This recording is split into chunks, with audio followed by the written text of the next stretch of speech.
어느 편이 옳은가 판단하라, 이런 제목으로 하나님 말씀을 함께 나누도록 하겠습니다. 아주 예전에 우리나라에 전자제품을 파는 한 광고가 있었습니다. 아주 옛날 얘기입니다만은 이런 광고였습니다. 순간의 선택이 10년을 좌우합니다 입니다. 어느 것 살 것인가 순간의 선택에 따라서 10년을 좌우한다는 얘기입니다. 요새는 10년까지 쓰지 않고 몇 년 만에 다 제품들을 폐기하기도 하죠. 저희 딸은 핸드폰을 살 때마다 꼭 내가 권하는 걸 다른 걸 사더라고. 그래서 사면 계속 후회해요. 이걸 내가 왜 샀지? 아유, 이거 할부 때문에 관둘 수도 없고 어떻게 맨날 후회를 해요. 그럼 나는 이걸 쓴데 괜찮아. 이거 써봐. 아빠는 모른다는 거예요. 그래서 걔는 맨 핸드폰 사놓고 후회하는 걸 자주 봤어요. 여러분, 우리는 물건을 살 때도 무엇을 살 것인가를 선택해야 합니다. 젊은이들은 결혼 대상자를 선택해야 되고 취업을 선택해야 되고 선택해야 돼요. 누가 이런 말을 했어요. 설교를 시작하면 3분 이내에 청중들이 결정한대요. 이 설교를 들을 것인가 말 것인가에 대한 결정을 한대요. 여러분이 선택할 수 있어요. 이 설교를 안 들을 수 있어요. 앉아서 그냥 딴짓하고 있고 생각 멍 때리면 끝나는 거예요. 그러나 오늘 이 설교를 내가 들어야 되겠다 결정도 여러분이 할 수 있어요. 그렇죠? 학생이 공부할 때 공부를 열심히 할 것인가 땡 깔 것인가에 대한 결정도 할 수 있어요. 어제 학교에서 교편을 잡고 있는 집사님하고 점심을 같이 먹었어요. 그분이 그런 말을 해요. 요새 일반 고등학교에서 심각한 현상이 있답니다. 학생이 35명 정도 된다고 그러는 한 반에 10명 정도는 선생님 강의를 듣고 나머지는 다 잔대요. 애들이 결정하는 거, 안 듣기로 결정해버린 겁니다. 그러나 여러분, 선택은 내가 할 수 있어요. 공부학원 여러분 할 수 있어요.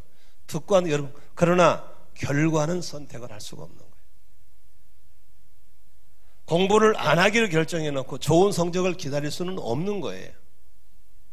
그러므로 우리의 삶 속에 선택은 여러분이 하지만 결과를 선택할 수 없기 때문에 바른 판단을 가지고 바른 선택하는 것이 매우 중요한 걸 믿으시기를 바랍니다. 오늘 본문의 내용을 좀 설명해 드리고 이 사도들이 어떤 상황에 어떤 선택을 했는가에 대해서 선택에 대해서 좀 소개해 드리고 여러분이 신앙생활 앞으로 하면서 수많은 선택을 해야 되는데 그 선택에 대한 바른 판단 기준을 좀 제시 드리면서 여러분들이 앞으로는 좀 더 바른 선택을 하고 그리고 바른 판단을 기준으로 가지고 좋은 선택을 해서 웃을 일이 더 많아지기를 주의 이름으로 축원합니다. 지금 여러분이 현재 처해 있는 환경은 인정하건 안 하건 간에 과거 여러분들의 선택의 결과가 지금 앉아 있는 거예요. 지금의 삶이 고달프고 후회스럽다면 오늘 좀 잘 들으셔서 이제 앞으로의 바른 선택이 많아져서 웃을 날이 많아지기를 바라고 꽃길을 걸을 수 있기를 바라고 우리의 삶을 마쳤을 때 뒷모습이 아름다워지기를 주님의 이름으로 축복합니다. 얼마든지 설교 듣고 아멘 할 수 있는 마음대로 하세요. 그러나 언제든지 우리의 선택은 중요한 거예요. 오늘 본문은 이런 내용입니다. 나면서부터 안진뱅이가 있었어요. 나이가 40살쯤 됐다고 그랬죠. 이 사람은 안진뱅이로 태어난 것도 억울한데 부모가 없이 살았기 때문에 거지였어요. 언제나 누가 옮겨다 놓으면 거기 앉아 종일 구걸하고 살았어요. 그것도 성전 문 입구에서. 그래서 기도하러 간 사람들이 다 알아요. 이 사람이 항상 단골로 오니까. 그런데 성령 충만한 권능을 받은 베드로 요한이 기도하러 가다가 성령의 감동을 받고 이 안진뱅이를 예수 이름으로 기도하고 안수할 때 병이 낫는 기적이 일어난 줄로 믿습니다. 안진뱅이 일어나 버린 거예요. 사람들이 단골로 봤던 거지가 일어나서 걷고 뛰고 춤을 추고 찬양을 보고 사람들이 놀라서 몰려오는 거예요. 그 몰려온 사람들 앞에 베드로와 요한이 그 기회를 잡아 예수님을 전합니다. 여러분들 되게 놀라시는데 이건 내가 한 게 아닙니다. 바로 예수 그분이 하신 것입니다. 그러면서 예수에 대한 얘기를 합니다. 예수님 본래 여러분들을 구원하려고 이 땅에 오신 여러분이 기다리던 메시아고 구세주였습니다. 근데 여러분들이 그 예수를 몰라보고 거절했고 거부했고 심지어는 그 예수를 못 박아 죽여버렸습니다. 이 소식을 듣고 예수를 몰라보고 거부하고 거절하고 십자가 못 박으라고 소리쳤던 그들이 마음에 찔림을 받고 우리가 어찌하면 좋을까 하면서 눈물로 회개하기 시작합니다. 그때 베드로가 전하는 말은 당신들이 그렇게 행동한 것은 일부러 그런 것이 아니고 무지해서 몰라서 그렇게 행동한 것입니다. 일부러 한 죄는 하나님이 용서해 주지 않지만 몰라서 한 죄는 용서해 주십니다. 회개하고 죄사함 받으십시오. 그러면 성령을 선물로 주실 것입니다 라고 했습니다. 그들이 회개하고 죄사함 받을 때 하나님이 약속한 성령의 충만한 세례를 그들에게 부어주신 걸 믿으시기를 바랍니다. 그러면서 그들이 회개하고 죄사함 받고 났을 때 예수님 베드로가 그렇게 말합니다. 당신들이 무지에서 벗어나도록 하기 위해서 하나님께서는 예언자들을 보내셨고 선지자와 말씀을 주셨습니다. 앞으로는 주의 종을 신뢰하고 잘 들으시고 말씀을 따라 살아가면 좋겠습니다. 그리고 이제 무지에서 벗어난 사람들은 이제 한 사람 한 사람 영혼을 구원해서 제자를 만드는 일에 함께 동참하시기를 바랍니다 라고 권했습니다. 사람들이 이렇게 회개하고 성령 받은 사람들이 기하급수로 늘기 시작했습니다. 100명이 몰려들고 500명이 몰려들고 1000명이 몰려들고 3000명이 회개하고 세례를 받고 심지어는 5000명이 모여서 세례를 받았다는 말이 있습니다. 놀라운 지각 변동이 일어나고 거룩한 소동이 일어났습니다. 그럴 때 기득권을 가지고 있던 당시의 종파의 사람들, 바리새파 사람들, 사두개파 사람들, 서기관들, 또 성전에서 이 경비대장들, 제사장들 이런 사람들이 움직이기 시작했습니다. 왜냐하면 자신의 기득권을 도저하는 숫자가 일어나기 때문에 그랬습니다. 당시에 산헤드린 공회라 해가지고 그런 엄청난 공권력과 많이 배운 사람들, 많이 간 사람들이 힘이 된 산헤드린 공의회 70명의 의원회가 있었습니다. 그들이 바로 이제 엄청난 권력을 가지고 거룩한 소동을 일으키는 그 지도자인 베드로와 요한을 잡아다가 구속을 시킵니다. 그리고 그들을 그 다음날 불러내서 70명이 앉아서 그들을 신문하는 것입니다. 신문의 내용은 더 이상 예수의 말을 전하지 말라는 겁니다. 소동을 일으키지 말라고 하는 것이었습니다. 그러면서 그들은 공갈, 협박, 회유를 했습니다. 그 어마어마한 성전에서 어마어마한 사람들의 70명이 모여서 눈알이 140개죠. 째려보면서 공갈 협박하는 그 가운데 베드로와 요한은 선택을 해야만 했습니다.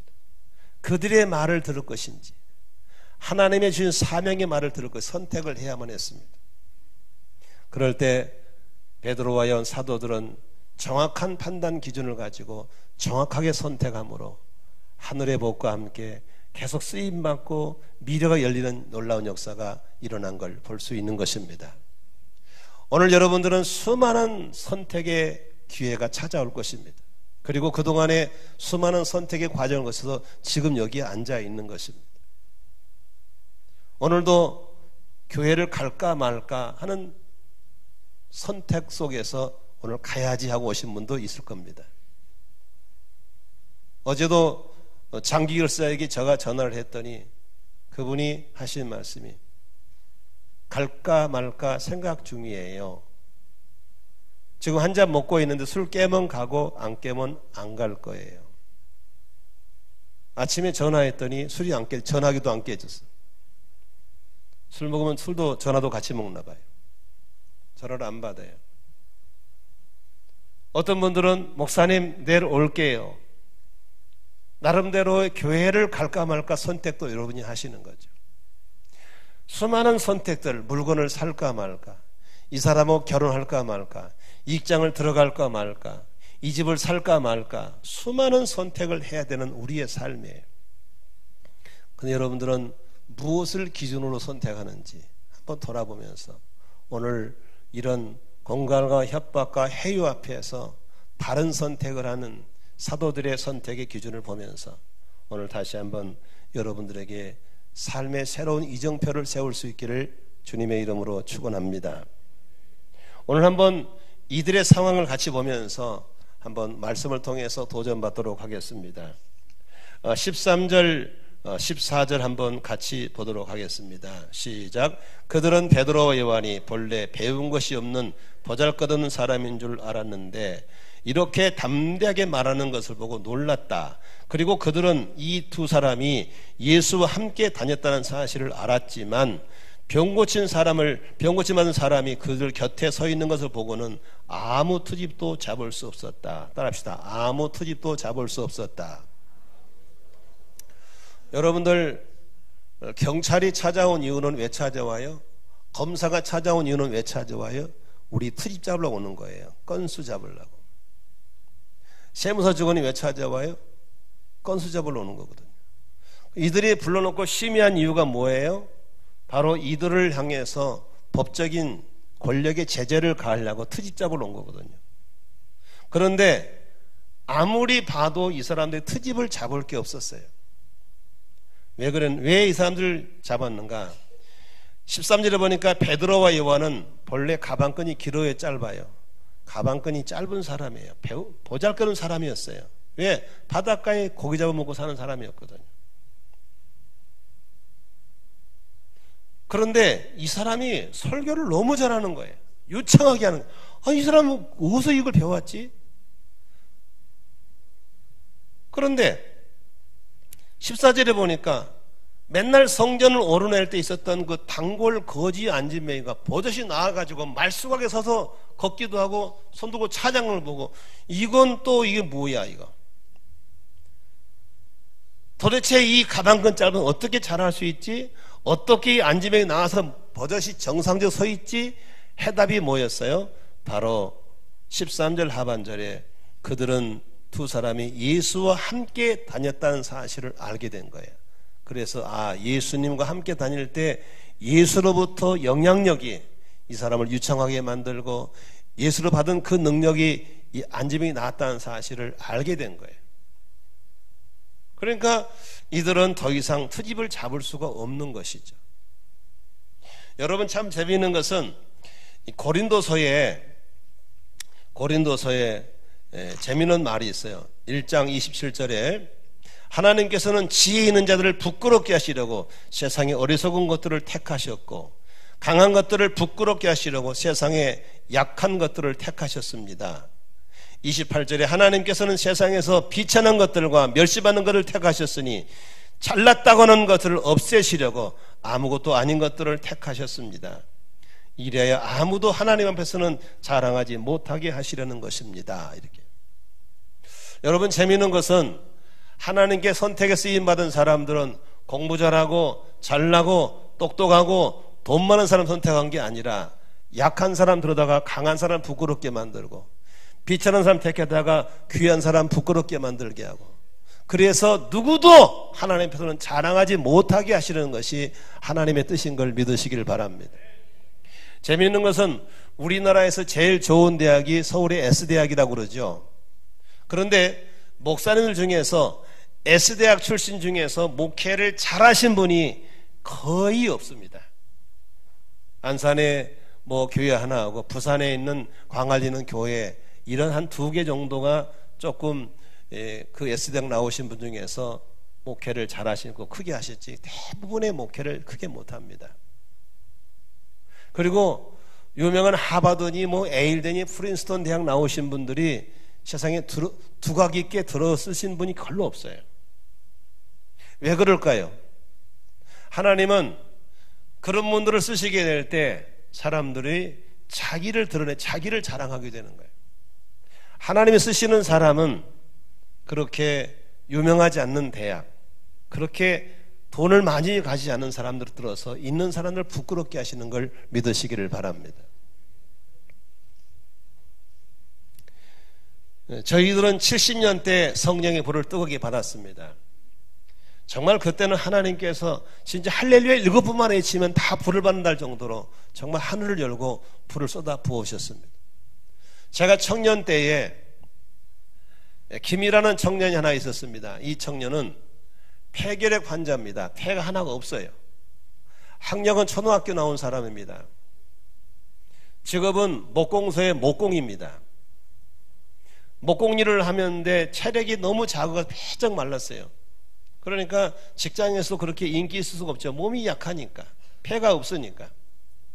나이가 들어도 장가를 못 가고 있는 노총각이었습니다. 근데 하나님이 그에게 예수를 믿게 하고 강력한 성령의 불을 주었습니다. 불을 받으면서 폐가 나선 줄로 믿습니다. 그런데 그에게 영혼을 구원하는 그런 전도자의 뜨거운 사명을 부어주셨습니다. 가방끈도 짧고 집안도 아무것도 없는 사람이고 몸도 안 좋은데 재미있는 것은 그가 나가서 입을 열어 복음을 전하면 너무 발음이 좋은 거예요. 또록또록 전하고 너무 말씀을 잘 전한 거예요. 그래서 그 사람 설교를 듣고 눈 감고 있으면요, 수원중앙침례 김장한 목사님 같은 느낌이 들 정도. 별명이 리틀 김 목사였어요. 그런데 이분이 주신 사명이 너무 뜨거우니까 이분이 신학교를 가려고 접근했는데 학력이 안 되니까 신학교를 안 받아주는 거예요. 초등학교 졸업은 신학교를 갈 수가 없잖아요. 그래서 장애물을 뛰어넘기 위해서 고검을 준비하고 대검을 준비하고 검정고시로 공부를 마칩니다. 그래도 검정고 출신이라고 좋은 신학대학에서 그를 받아주지 않습니다. 그래서 별로 유명하지 않는 신학교에 통신과정으로 들어갑니다. 그래가지고 본과가 전수과를 마쳐서 근근하게 교육자가 됐습니다. 그런데도 자신이 약하고 부족한 걸 알기 때문에 오직 붙잡을 분은 주님밖에 없는 거예요. 기도를 참 많이 했어요. 그 조그만 체구에서 기도를 하면 진짜 불을 뿜어내는 기도를 합니다.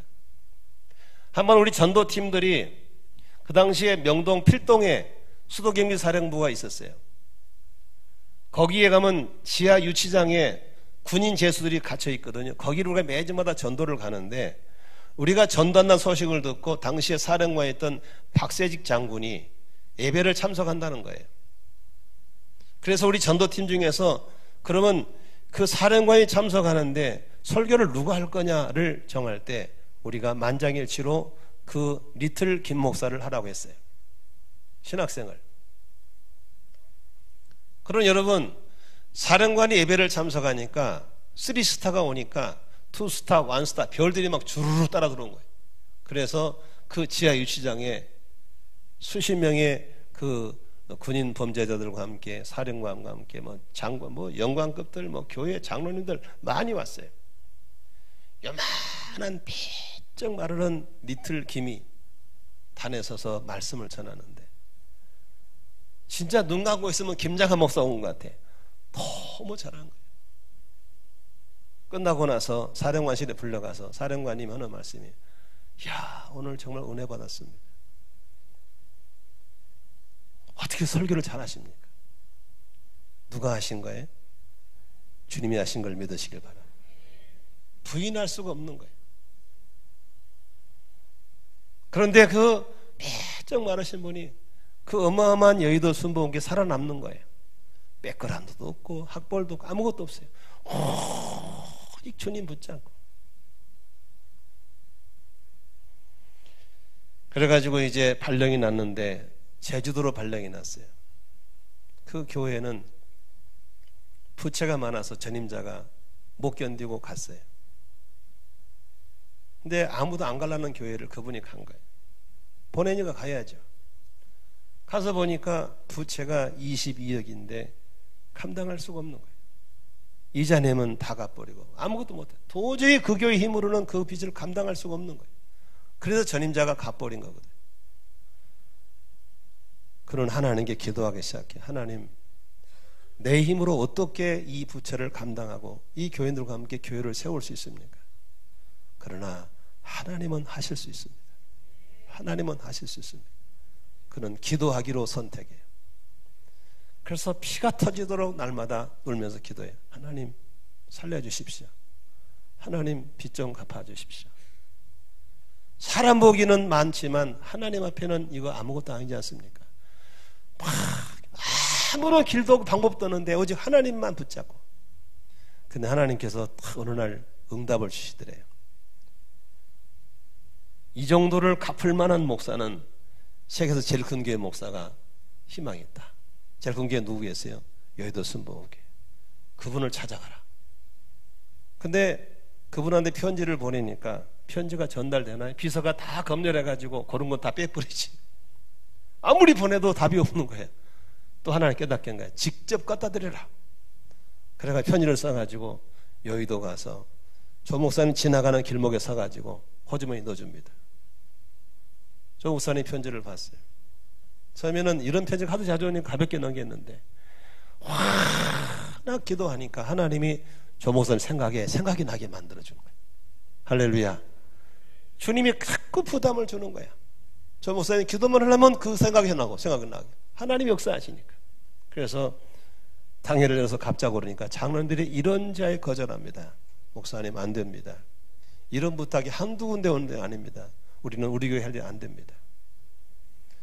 그래도 이 목사님은 제주도에서 하나님 살려달라고 매달리니까 그 하나님은 조 목사님 압력을 넣고 어느 날 조 목사님은 견디다게 못하가 당회를 열어서 정 안 된다 그러면 내 퇴직금을 빼서 주세요.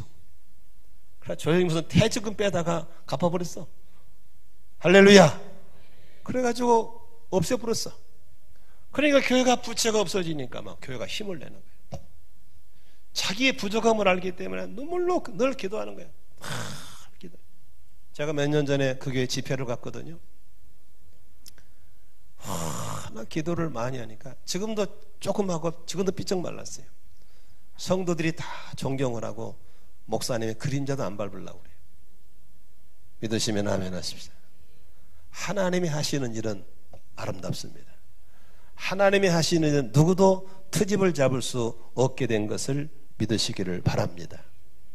그래서 그들이 어떻게 또 결론을 내립니까? 한번 또 성경 봅시다. 이렇게 트집 못 잡으니까 그들이 당황이 되고 골치 아파지는 겁니다.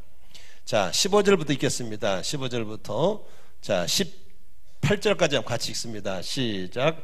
그래서 그들은 두 사람에게 명령하여 의회에서 나가게 한 뒤에 서로 의논하면서 말하였다. 이 사람들을 어떻게 하면 좋겠습니까? 그들로 말미암아 기적이 일어났다는 사실은 예루살렘에 사는 모든 사람이 다 알고 있고 우리 이것을 부인할 수 없습니다. 다만 이 소문이 사람들에게 덮어지지 못하게 앞으로는 이 이름으로 아무에게도 말하지 말라고 그들에게 엄중히 경고합시다. 18절입니다. 그런 다음에 그들은 두 사람을 불러서 절대로 예수의 이름으로 말하지도 말고 가르치도 말라고 명령하였다 했습니다. 이 사람들이 이제 공회회원 70명 그 공회의원들이 고민이 된 거예요. 좀 트집을 잡아가지고 못하면 트집을 잡을 게 털어도 먼지가 안 나오니까. 왜? 하나님이 하신 일은 아름답고 완벽한 걸 믿으시기를 바랍니다. 아멘이시죠? 그러니까 16절에 뭐라고 그래요? 이 사람들을 어떻게 하면 좋겠습니까? 라고 그들이 당황하고 있는 걸 볼 수 있습니다. 왜 당황하냐? 16절 보세요. 첫째, 그들로 말미암아 기적이 일어났다는 사실. 기적이 일어난 게 분명한 사실이죠. 옆에 있잖아, 나서서. 두 번째, 이 사실을 예루살렘의 모든 시민이 알아야 몰라. 다 알아 이제. 우리도 부인할 수 있어 없어? 없어. 받고 들었기 때문에. 그러니 우리도 부인할 수 없지. 시민들이 다 알고 있지. 분명히 기적이 일어났지. 그러니까 이제 이 상황에서 어떻게 하면 좋겠냐 했을 때 나온 것이 소위 공권력의 횡포입니다. 정부도 마찬가지입니다. 처음에는 순리적으로 가요. 그러나 자기 뜻대로 안 되면 국민들에게 공권력을 남용하게 돼 있어요. 오늘 이 공회의원들은 어떻게 공권력을 남용합니까? 17절에 이렇게 합니다. 더 소문이 퍼지지 못하도록 앞으로는 이 이름으로 아무에게도 말하지 말라고 엄중히 경고하자고 그럽니다. 그리고 18절에 명령하는 겁니다. 그 명령 속에는 어떤 게 있었을까요? 너 까불면 죽어. 너 까불면 암살시켜버릴 거야. 너 까부면 삼족을 멸하게 할 거야. 얼마든지 그들이 갖고 있는 공권력으로 협박을 했을 것입니다. 그리고 또 나아가서 또 달콤한 것을 회유할 수 있습니다. 너 내 말만 들어봐. 취직시켜줄게. 집 사줄게. 열어줄게. 얼마든지 회유했을 수도 있습니다. 여러분, 사람들은 이렇게 협박 앞에, 공갈 앞에, 회유 앞에 갈대처럼 흔들리게 되어 있는 것입니다. 먹으면 죽는다고 했던 선악과 앞에서도 아담과 하와는 딱 보는 순간에 먹음직스럽고 탐스럽고 보암스럽고 마음이 흔들렸던 것입니다. 그렇게 믿음 좋은 다윗도 밧세바라는 여자가 목욕하는 걸 보고 성적인 충동을 겪고 마음이 흔들렸던 걸 볼 수 있는 것입니다. 많은 사람들이 쉽게 선택할 때 잘못된 판단 속에 흔들리는 것은 중심이 없기 때문에 그렇다는 사실을 볼 수 있는 것입니다. 이들의 고민 앞에 여러분, 사도들은 어떻게 결정합니까? 한번 19절 20절 한번 볼까요? 같이 한번 보겠습니다. 시작. 그때에 베드로와 요한은 대답하였다. 하나님의 말씀을 듣는 것보다 당신들의 말을 듣는 것이 하나님 보시기에 옳은 일인가를 판단해 보십시오. 우리는 보고 들은 걸 말하지 않을 수 없습니다. 그들은 명확한 논리 속에서 판단 기준을 정합니다. 하나님 말씀을 들을 거냐? 당신들 사람 말을 들을 것이냐? 하나님 보시기에 좋은 걸 할 거냐? 사람 보기에 좋은 걸 할 거냐? 한번 판단해 봐라. 여러분들은 이렇게 명확한 논리 앞에 쉽게 판단하게 될 줄로 믿습니다. 이런 판단의 기준이 흐릴 때 좌우가 섞이게 되고 틀린 선택을 하고 미래를 불안하게 만드는 것입니다.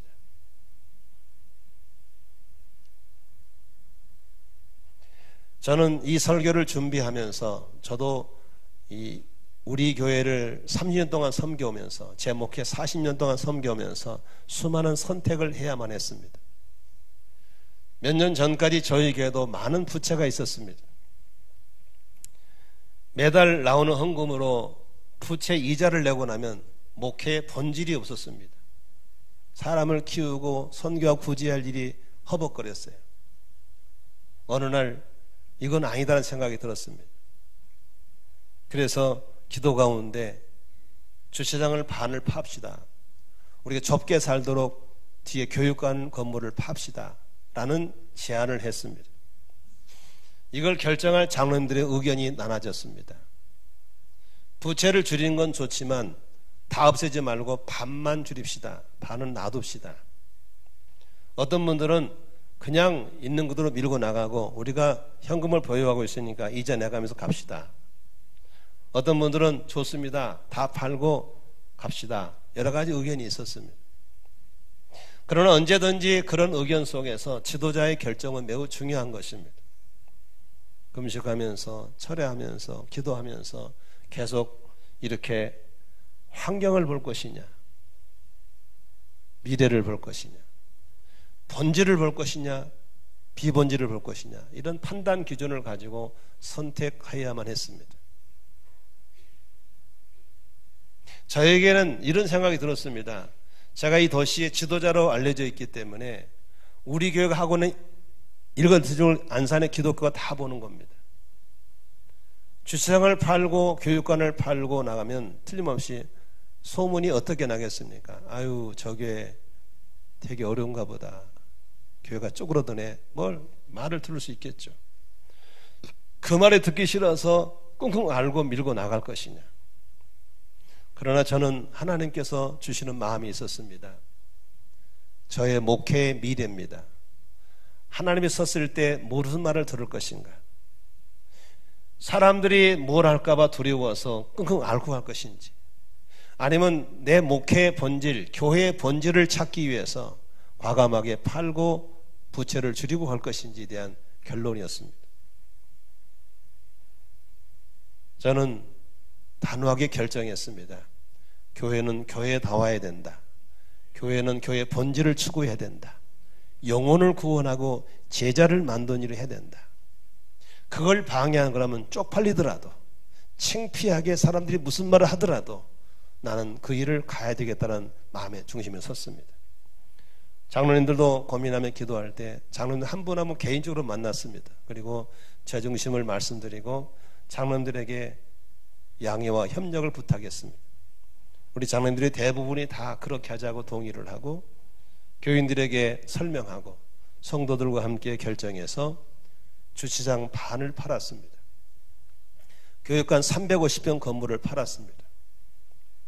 저는 지금도 마음에 상처가 있습니다. 뒤에 건물을 볼 때마다 내가 무능해서 우리 아이들에게 이 넓은 공간을 주지 못한 것에 대한 아픔이 있습니다. 그러나 제가 선택한 부분에 대한 후회는 없습니다. 왜냐하면 교회가 해야 될 영혼 구원, 제자 만들고 선교하고 구제하는 일에 힘쓰는 교회가 됐기 때문에 그렇습니다.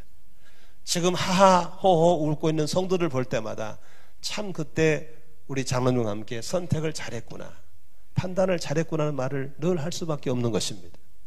만일에 그때 순간적으로 안산의 교회들이 우리를 보고 흉보면 어떻게, 쪽팔리면 어떻게, 그게 두려워서 밀고 나갔다면 지금 과연 이 웃음이, 이 행복이 있을까?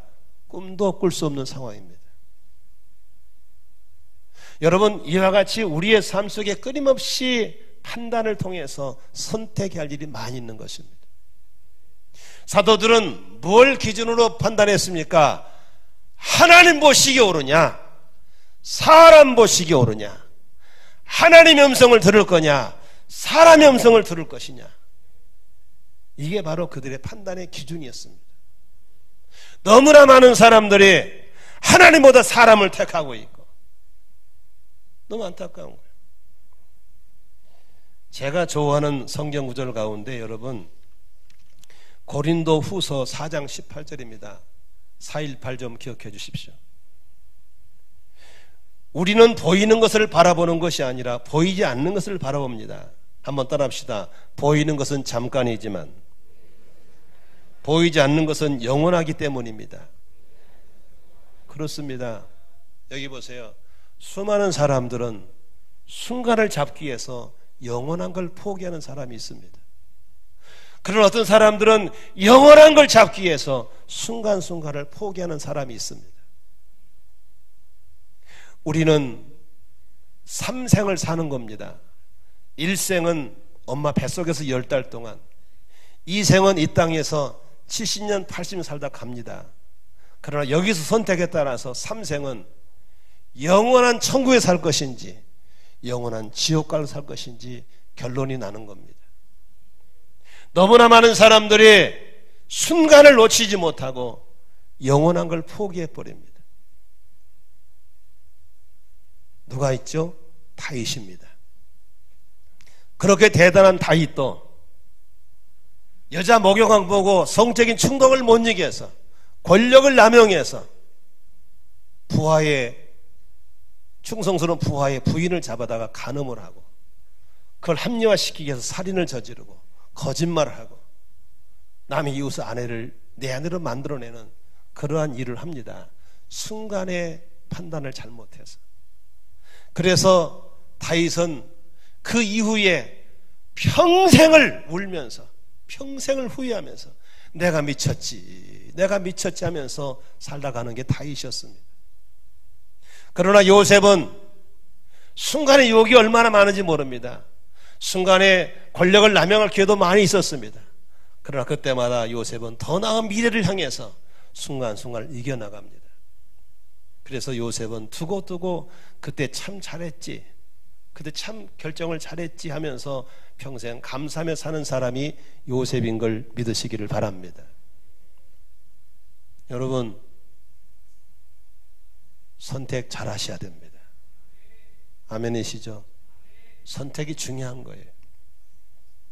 어제 뉴스를 보신 분은 알겠지만 참 슬픈 뉴스를 봤어요. 우리나라 10대 아이들이 성병이 얼마나 많은지, 엄마 아빠가 알 바가 말아도 속고 참고 견디고, 엄마는 알아도 창피하니까 못 데려가고 애들 성병이 몸에 썩어가는 거예요.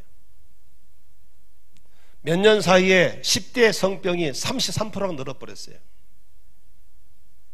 그런데 더 놀라운 것은 10대 아이들의 최초의 성경험 나이가 13.7세예요.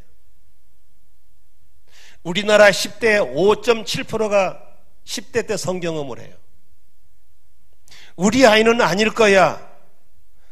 우리 아이는 괜찮을 거야.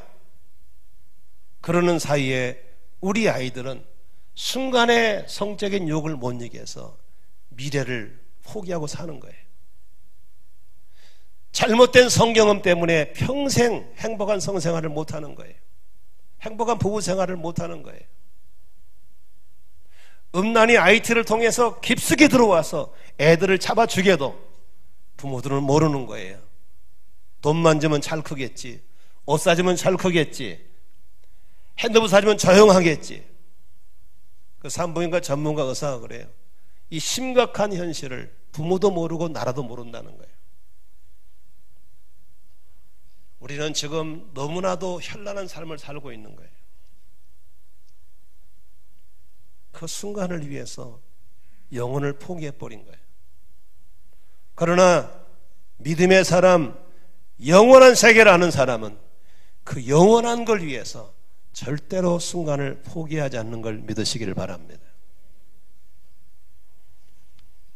제 딸이 4, 5년 전부터 목자 일을 하고 있습니다. 자기가 벌어서 할 때는 재밌었나 봐요. 뭐 동생들 끼니끼 헤매기고 재밌잖아요. 근데 몇 개월 전부터 직장을 간두고 집에 놓을 때 고민이 오는 거예요. 가진 건 없죠. 애들을 헤매기고 싶은데 돈은 없죠. 나는 일절 돈을 주지 않죠. 저것만 눈치 봐가면서 냉장고 털어서 해다 먹이는 게 쉽지 않잖아요. 어느 날 나한테 와서 아빠 나 목자 안 하고 싶어. 왜? 너무 힘들어. 제 대답은 뻔하죠. 안 돼, 해야 돼. 헌신은 너 진액을 짜서 하는 게 헌신이지 남는 힘 여가선영이 헌신이 아니야. 그때부터 기도하고 냉장고 뒤지고 묵은 걸 새롭게 만들고 저거 목원들과 함께 부벼 나가는 거예요. 지금에 힘들지만 더 나은 미래를 위해서 반드시 이 길을 가야 돼. 믿으시면 아멘 하시죠. 우리 목자 목녀 보니까 부둥켜 힘들어. 막 죽으려고 그래. 관두고 싶어서. 내가 왜 모르겠어. 나도 목회를 해본 사람인데. 어떤 분들은 목자 목녀 안 한 걸 너무 감사해. 아 좋다. 좋겠죠. 여러분 중요한 것은 영원한 미래를 위해서 지금 선택해야 될 줄로 믿습니다. 왜? 지금의 선택의 결과는 미래에 여러분에게 찾아오는 선물인 걸 믿으시길 바랍니다. 학생이 공부를 할 수도 있고 안 할 수 있어요. 어제 우리 학교 교편을 잡고 있는 집사님과 정심을 먹어서 물어보니까 요새 고등학생들이 심각한 상태에 있더구만요. 왜 정부에서 그렇게 자사고나 이런 학교를 없애려고 그러냐 그랬더니 그 선생님 입장에서 얘기하는데 일반고에서는요 지금 학교가 거의 유지 안 될 만큼 다 무너졌다는 거예요.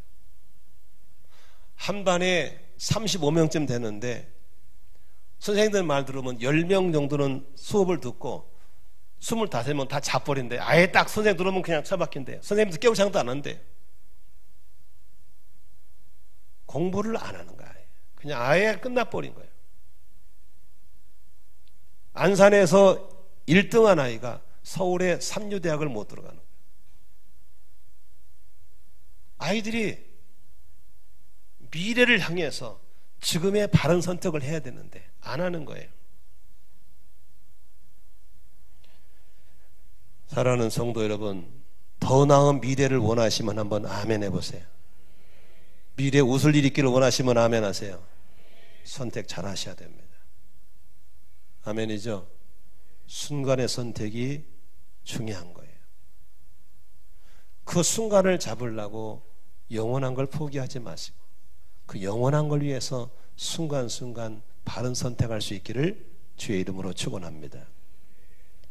제가 좋아하는 성경 구절 하나 말씀드리고 설교를 맺고 싶습니다. 히브리서 11장 38절인데요. 이것은 세번역보다는 개역개정성이 훨씬 좋더라고요. 이렇게 써 있습니다. 한번 따라합시다. 이런 사람은 세상이 감당하지 못하느니라. 히브리 11장은 어떤 장이에요? 믿음 장이에요. 믿음으로 살아가는 사람들은 절대로 세상이 감당을 못합니다. 더 나은 미래를 향해서 믿음으로 결정하고 믿음으로 나아가는 사람들은 세상의 어떤 화려함도 어떤 공권력도 어떤 회의와 압박도 우리를 꺾지 못할 줄로 믿습니다. 저는 우리 아이들한테 믿음으로 가자. 힘들어? 이겨내자. 편한 길 가지 말고 바른 길 가자. 안주하지 말고 미래를 향해서 도전하자. 믿으시면 아멘 하십시다. 바른 선택을 향한 판단 기준이 뭡니까? 하나님 중심입니까? 사람 중심입니까? 성경 중심입니까? 세상 중심입니까? 기도하면서 주의 음성을 듣습니까? 내 육신의 소리를 듣고 있습니까? 너무나도 많은 사람들이 판단 기준이 없습니다. 그냥 되는 대로 사는 겁니다. 미래 없어요. 바른 판단 기준으로 바르게 선택해야 미래가 있을 줄로 믿습니다. 순간의 선택이 10년이 아니라 평생 혹은 영원히 우리를 좌우할 수 있다는 사실을 잊지 않기를 바랍니다. 이러한 삶을 어떻게 살 수 있을까? 오늘 이 사도들은 그 70명의 불꽃은 눈동자 앞에서 공갈 협박이 오고 효유가 왔을 때 어떻게 노할 수 있었고 어떻게 하나님의 음성을 택할 수 있었을까? 그건 제정신이 아닙니다.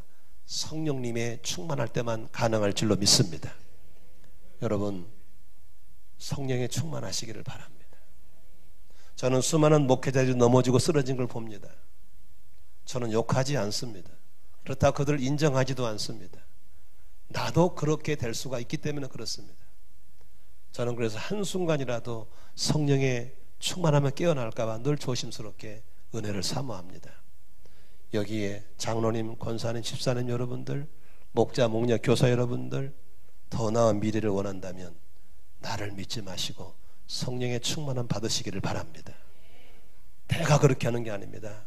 성령의 충만함이 그렇게 만들어갈 줄로 믿습니다. 성령님은 사모하는 자에게 오시는 것입니다. 오늘 오후 시간이 여러분 앞에 그런 회복의 시간이 되시기를 바라고 바른 판단의 기준이 명확하게 되기를 바라고 더 나은 미래를 열어가는 여러분 되시기를 주의 이름으로 축원합니다. 축원합니다. 기도하겠습니다.